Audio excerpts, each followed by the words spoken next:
భారత క్రికెట్ జట్టు ఇంగ్లాండ్తో 5 మ్యాచ్ల టెస్ట్ సిరీస్ ఆడుతుంది. ఈ సిరీస్ రేపటి నుంచి ప్రారంభం కాబోతుంది.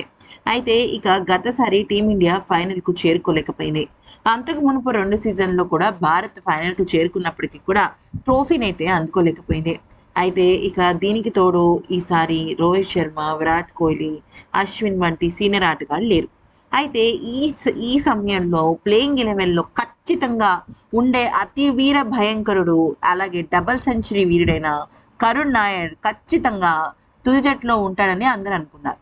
కానీ ఈలోగా కరుణ్ నాయర్ గురించి ఒక వార్త అయితే బయటకొచ్చింది. శుక్రవారం నుంచి ఇంగ్లాండ్తో జరగబోయే మొదటి మ్యాచ్కి ముందు కరుణ్ నాయర్కు ప్రాక్టీస్లో చాలా పెద్ద గాయమైనట్టు తెలుస్తోంది. అతను బ్యాటింగ్ చేసినప్పుడు అతనికి బంతి బలంగా తగిలింది. దీనివల్ల అతను పక్కటెముకలు బాగా గాయపడ్డాయి. అయితే ఫాస్ట్ బౌలర్ ప్రసిద్ధ్ కృష్ణ వేసిన బంతి నాయర్ నేరుగా కడుపుకు తగలడంతో పక్కటెముకలకు గాయమైనట్టు తెలుస్తుంది. గాయం తర్వాత తిరిగి బ్యాటింగ్ ప్రారంభంలోనే కరుణ్ నాయర్ చాలా ఇబ్బంది పడ్డాడు. 2017 తర్వాత రీఎంట్రీ ఇచ్చిన కరుణ్ నాయర్కు ఇదొక పెద్ద అవకాశం. అలాంటిది ఈ సమయంలో గాయం ఎందుకు అయిందబ్బా అంటూ అందరూ బాధపడుతున్నారు. మరి రేపటి మ్యాచ్లో ఎలా ఉంటుందో తెలియదు, కానీ 8 ఏళ్ల తర్వాత మాత్రం కరుణ్ నాయర్ మళ్ళీ మొదటిసారి టెస్ట్ ఆడబోతున్నాడు.